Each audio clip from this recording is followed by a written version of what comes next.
All right, ladies and gentlemen, welcome back to the Athlete Artist Show. I am the artist Kyle Forge alongside the athlete, professional hockey player, Zach Boychuk. Daddy Boychuk is second week on the pod as a father.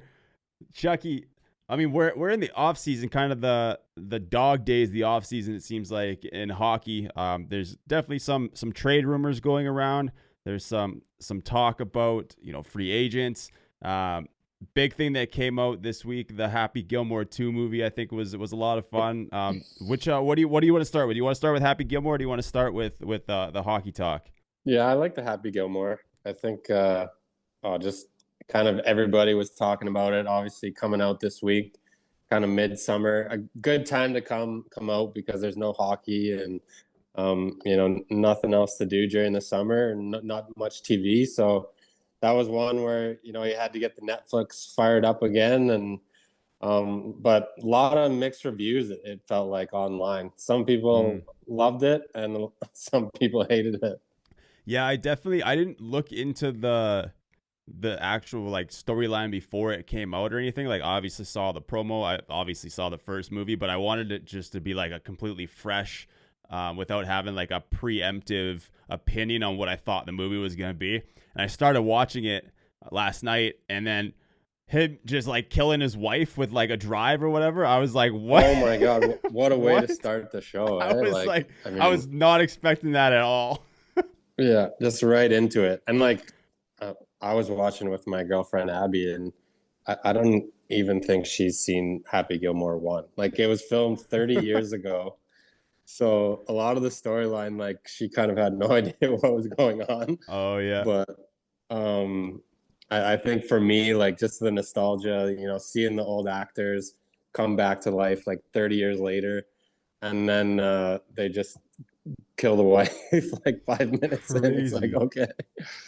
Yeah, there was a lot of callbacks to the original movie, which was cool. Adam Sandler had like his family there was a lot of cameos in general, but I mean, cameos from the first movie to he had his family, like his wife was in it, his oldest daughter was in it, which was kind of funny. Like, at the end, she was like, "Oh, you remind me a lot like my dad," and it's like, if you don't know, you're like, what does that mean? But if it clicks, that's his daughter. It's kind of a callback to real life. I found like there was a few callbacks to real life and jokes, which was pretty funny. What were some of your favorite cameos? Yeah, the Schefter, Adam Schefter no, not Adam Schefter, Scotty Scheffler. Missing up the Schefters and Schefflers. But yeah, no, Scotty Scheffler getting arrested. That was pretty good. He's like, and then oh, just not stays again. in jail like the whole episode. At the end, when he's like, when the bailiff or the guard goes up to him, he's like, "Are you sure you don't want to make that call?" He's just in the cell by himself. He's like, "Oh, what are we having for dinner tonight?" He's like, "Chicken fingers." He's like, "Stay another night." He's like, "All right." Oh man, so good. But yeah, just like bringing it all back. Obviously, Subway being all over it. Like, obviously Subway was in the first one 30 years ago, but like the little ad placements, I got my Moosehead Lager hat on. Yeah. I couldn't believe that, during his dream, he talks about not being able to drink Moosehead Lager anymore. just hilarious ad placements throughout the show. Yeah, there were a lot of random like celebrity cameos too. Like, Post Malone was one of the commentators. Post Malone's outfit was insane too. I loved it. Like, especially since he's like kind of in country right now. He was like just a completely like, his outfit was just like gangster country, like completely obnoxious. It was unreal. Then Eminem kind of getting the Jackass callback to the first movie, which was hilarious. Yeah. John Daly, which was, I think everyone knew he was going to be in the movie. That was a funny one. Him and I don't know I forget who the other guy was, the name, but they were just sitting in like Adam Sandler's basement drinking Listerine and hand sanitizer. I was like, that's crazy. Yeah. Bad Bunny being the caddy. Definitely does. Like, in all his movies, he's like the crazy drunk guy or crazy weird like googly eye guy. Oh yeah. I love how Adam Sandler always brings in his buddies back into the movies that he plays in. Always, dude. Yeah, it was hilarious. I thought I feel like a lot of people think this. I haven't looked online for a lot of the reviews yet, but Maxi Golf definitely making fun of Liv.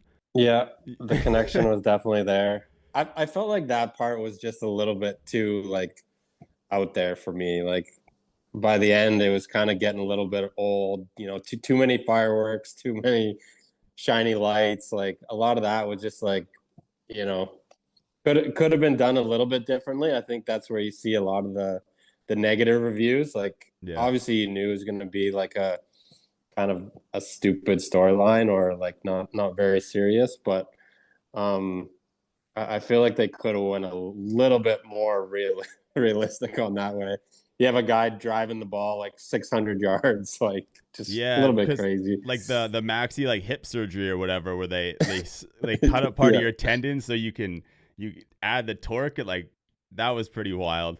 the Um, Tommy John surgery for your hips. Yeah, yeah, crazy. basically. And then the about what you said, kind of get going a little bit too far as well. Like the final hole, the green popping up and just like moving around and like spinning. Yeah. Which, like, if they could incorporate that stuff into an actual like wild game of golf, I think it'd be pretty wild. But there's just a lot of stuff that you just wouldn't be able to pull off in real life. It might have took it a little bit too far. Maybe Liv will But try and take some of their ideas that'd from be pretty Maxi funny. Golf. Yeah, it was pretty funny though. Like there a lot of the callbacks, like I liked the cameos were pretty funny. The Travis Kelsey Bad Bunny scenes were hilarious.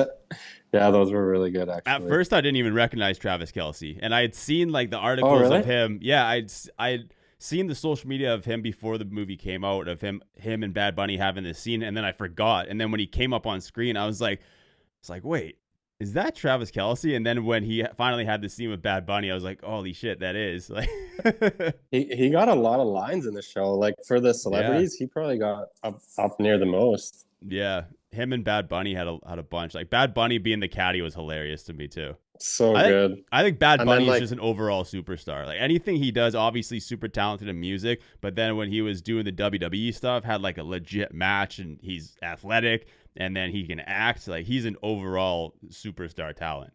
yeah, he can do it all. And then like obviously having all the big golfers, you know, Bryson DeChambeau, Yeah. McIlroy. I like the Fred Couples. Every time they panned to him, he was just eating dessert like the whole time. Pretty good, but um, yeah, I thought overall it was a great movie. I definitely want to watch it again, and Yeah. it's crazy that we had to wait 30 years to get the sequel. Yeah, wild. Long time coming for sure. I'll probably watch it again as well. I'll dig into the reviews a little bit, see what people are saying, get another fresh take of it. Because I feel like I always have to do that to get a real take on something. And it goes either way too. Sometimes I'll watch a movie or a series and I'll be like, and I'll love it. I'll think I love it. Then I'll watch it again. I'm like, okay, watching this more and more. Because I'm a type of person that loves watching movies and series over and over again. And like sometimes it shifts to like, okay, this is kind of getting old. This is like, I don't know if this is a movie that I can watch over and over again. Sometimes I absolutely hate a movie, or I think I hate it, or a series, and then I give it another chance. I'm like, okay, maybe it was just like the mood I was in that day, or just how I was approaching watching it, or just the original feel. So it'll be interesting to see what the thoughts are, watching it a second time and kind of picking up on some of the stuff that you've mentioned that I didn't, because I saw a bunch of the ad placements, but I didn't pick up the Moosehead Lager. There were probably a bunch of other ones that I didn't pick up as well. I think my head was more into like the actor cameos. So if I watch it again, I'll probably go at it from a different angle. Like, okay, what are the actual business cameos and like the brand cameos that are in here as well? Yeah, no, for sure. And like Portnoy, he said that he hated it. Like he Oh, hated the whole really? thing. I don't know what he was expecting it was going to be like, but he's like, yeah, like you're basically an idiot if you thought any of that was funny.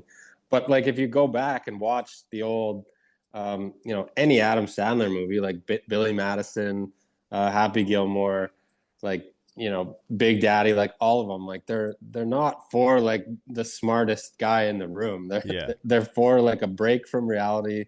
They're for a little fun, the nostalgia, and I truly loved it. So Yeah, Adam Sandler makes like raunchy comedy movies. Like that's like his thing. That's it's, I mean, that doesn't surprise me that Portnoy would say something like that. I feel like he's always digging into stuff, like especially when it comes to movies. Like he doesn't always know what he's talking about, but it's also a personal opinion type thing too. Like if he didn't like it, he didn't like it. But to say like you're an idiot if you did like it or thought it was funny, like okay, like it's stupid humor. You have fun. You have fun watching it. It's not like a stand up comedy, like one of his stand up comedy routines where you're like, oh, like there's an intricate line to the joke that's like, oh, it hits you with a punchline. It's like no, it's just it's dumb, silly comedy that just you're supposed to just have a good time watching. Yeah, and Adam Sandler has always been one of my personal favorites. And Yeah. anytime any of those movies are on, I find myself just continue watching them. And I think some people would turn it off right away, but I'm just always been really into that style. Yeah, me too. I loved like the Grown Up series, Grown Ups 1 and 2. He's done so many good movies with Jennifer Aniston that I really liked. He's a hell of a producer and writer and actor. Like it'll be sad when the day that he comes when he retires, because I feel like he's the one of the biggest legends in comedy movies and TV. Yeah, and he must have a pretty good partnership with Netflix because he's always got some pretty big Millions. movies on there, and seems like I don't know if he's done many comedy shows lately, but like all of his movies and the Netflix stuff have been pretty good. Yeah, his Netflix deal was huge. I think it was like 275 million or something like that. Crazy. The original one was like four. I think it was for 4 films. His Netflix deal is nice for sure. Yeah, that's the future of movies and TV. It just goes straight to streaming. Well, I was talking about this with someone the other day. I don't know if it was someone that I worked with on the show that I did, because like our show just got sold to Tubi. When you look at what Netflix was when it got popular in streaming, it was like $5 a month, and that was part of their marketing. And then they exploded so much, and all these streaming platforms exploded so much that they kept paying people hundreds of millions of dollars, and now it's like $20 a month for like the basic Netflix or whatever. And then Amazon has all these add-ons. It's like, okay, if I want to watch Amazon Prime, it's like $15 or whatever, and then plus Disney is like another 15, plus Stars is another 10, plus if you want to watch like Entourage to get like Crave, it's like another $20 a month to watch the stuff on Crave. It's like holy shit. Yeah, it adds up. It's gonna end up being way more than cable, that's for sure. Yeah, all of a sudden you're paying $100 a month for streaming platforms when you started out 10 years ago paying 5. Yeah, should have got the lifetime Netflix account if they offered that back in the day. Yeah, no kidding. That would have been wild if they did that. One sec, I just gotta grab my order quick. Yeah, no worries. 5-minute pause. We'll be right back after this brief commercial break. Are you overpaying for your pouches? With PouchConnect, you get major discounts on your pouch purchases no matter where you live, shipped right to your door. Just hold ZinCoin and unlock exclusive discounts on your favorite exotic pouches. It's simple. Stack ZinCoin, save big, and enjoy the lifestyle millions are buzzing about. PouchConnect brings real-world rewards to crypto. Join the wave, grab your ZinCoin, and start saving today at PouchConnect.com. Warning, nicotine is addictive. Therefore, nicotine pouches should not be purchased under the legal age of your jurisdiction. In the US, that's 21 years old. In Canada, depending on your province, is 18 or 19. If you don't know the legal age in your jurisdiction, please look it up before placing your order. All right, hockey news. Just kind of right before we started recording this, Hockey Canada just dropped the National Junior Team Summer Showcase roster. A lot of the guys that didn't make the team last year that should have are on it, which is nice, but also I think a lot of these guys are going to be in the NHL, so they probably won't be playing World Juniors. Like I see Michael Misa's on here, Zane Parekh is on here, Porter Martone is on here, which he just committed to Michigan State, which is I kind of thought he was going to go to Penn State. Obviously, Gavin McKenna on here. Jack O'Brien, Cole Reshny, who just got drafted by the Flames, is on here. Yeah, what are your thoughts? Did you go through this junior showcase? Like, was this summer showcase a thing when you did World Juniors, or what is the kind of the process here? Is just like an overall look at who could potentially make the team if they're available, or what's this process like? Yeah, it was. It wasn't my first year, but I think the second year we did it. So I had already made the team as an 18-year-old, and I was kind of injured anyway, so I went to this camp but didn't end up playing in it. But yeah, it's a big camp. Obviously, 44 guys going to the tournament, and you can either play your way onto the team, or in some cases play your way off, Mm. which is it's kind of crazy how much things change throughout the year. And but yeah, big camp. I remember when I went, uh, Jordan Eberle, he was like kind of like on the bubble to making the team. He went to the summer camp and didn't have a great camp. They were all worried that he wasn't going to make the World Junior team. And now looking back, everybody kind of knows how great of a World Junior guy he was. So he ended up making the team for a couple of years after that. But yeah, it's a crazy camp. Some really good roster players on there. Obviously Schaefer, like he's probably not going to be on the World Junior team. Yeah. He'll be in the NHL. Good to see a Ginla there. A Yeah, that couple was of a good guys that one. got snubbed, and it'll be a nice little couple tournament, or couple games to for us to talk about some more hockey. Yeah, I think like you said, Schaefer, I don't think obviously will play a World Junior. I don't think Michael Misa will play World Junior.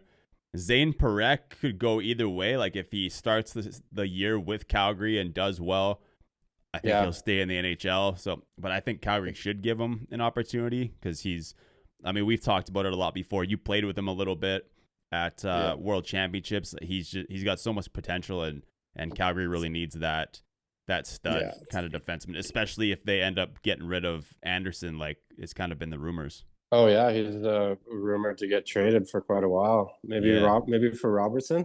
that's what I keep seeing. What are your thoughts on that? Do you think That'd that's a be good trade for a really Calgary? good trade for both sides, I feel like. Yeah, But doesn't really help Dallas's cap space, but they get a good player, obviously, in exchange for Robertson. what is Robertson making right now? Do you know off the top of your head? He's got to be in around the 8 mil range, I would say, 6 to 8 for Let's sure. see, He might be due for a new contract here coming up soon. 7.75. Okay, 7.75. yeah, and this is his But last year. but yeah, I think like Parekh is definitely going to make Calgary. Like they're Yeah, they're for sure going to give him the first half of the season. There's no point in him going back to junior. He's put up over 90 points as a defenseman yeah. the last 2 years. So he could end up on the World Junior team somehow if things aren't going great with Calgary. But yeah, there's a lot of these guys that have a good chance of at least getting their nine games or whatever, and possibly being on the World Junior team in the end.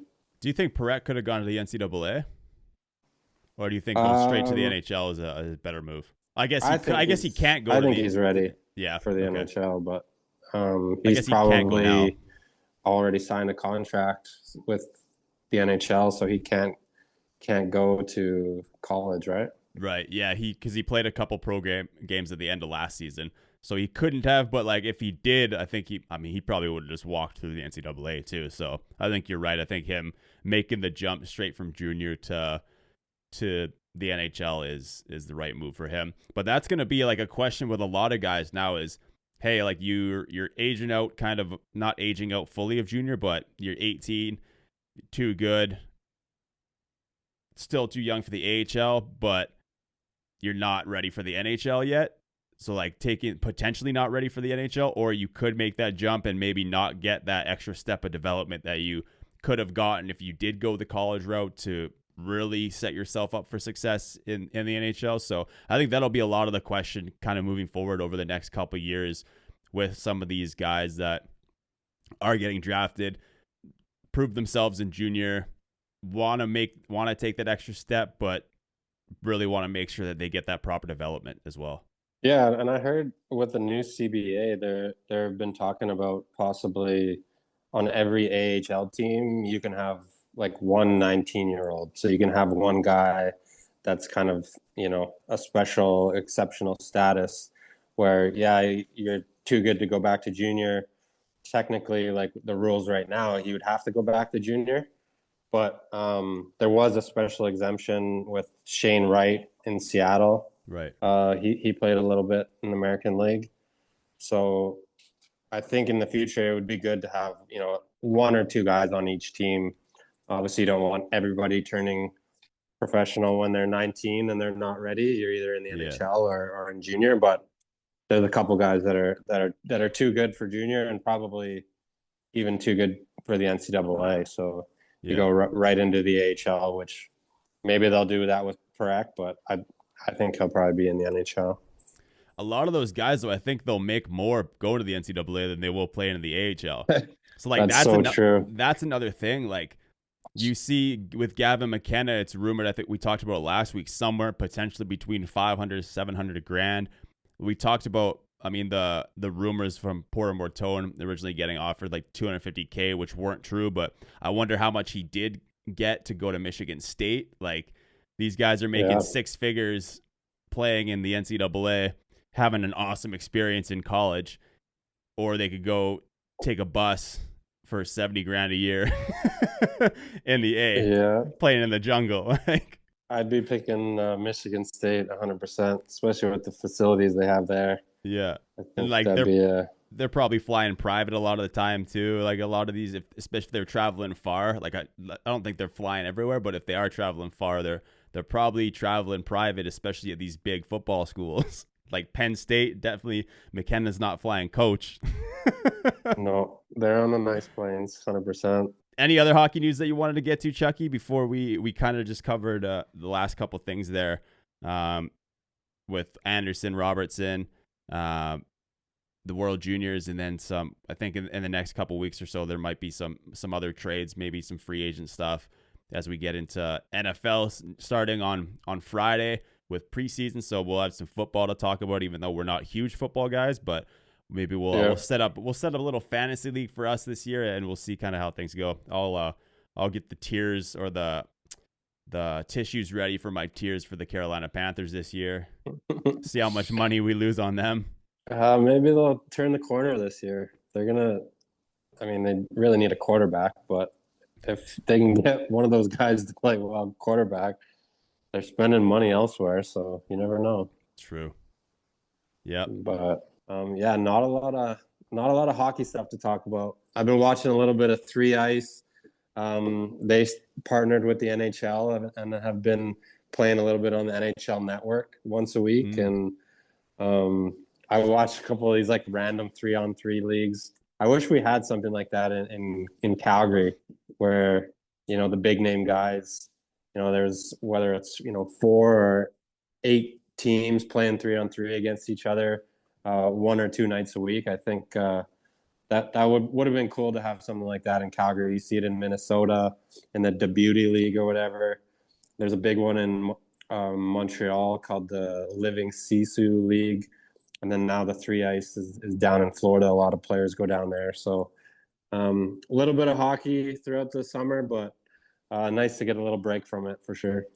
Yeah, definitely. I think seeing hockey expand more, like kind of the NBA with like summer league and stuff like that would be pretty sweet. It'd be sweet if there was one that was actually attached to the NHL, like the NBA's summer league, especially for like these development guys. They don't have to sign pro contracts. Maybe that's just like that's kind of a different take on a development camp, but they're also going away from development camp. So I don't know. It'd be cool to have like a summer league where that wouldn't ruin, younger players' eligibilities in terms of NCAA, but still gives them that opportunity over the summer to get in there and know what steps they need to take, and then go into their real seasons. Could be a good business idea. And for some of like the older players too, like guys that, like you said yourself, you were getting invited to Three Ice and stuff like that. So just having a good mix of a lot of these different players I think it would be a fun summer thing for sure. Yeah, get some older and younger players kind of mingling together. It's always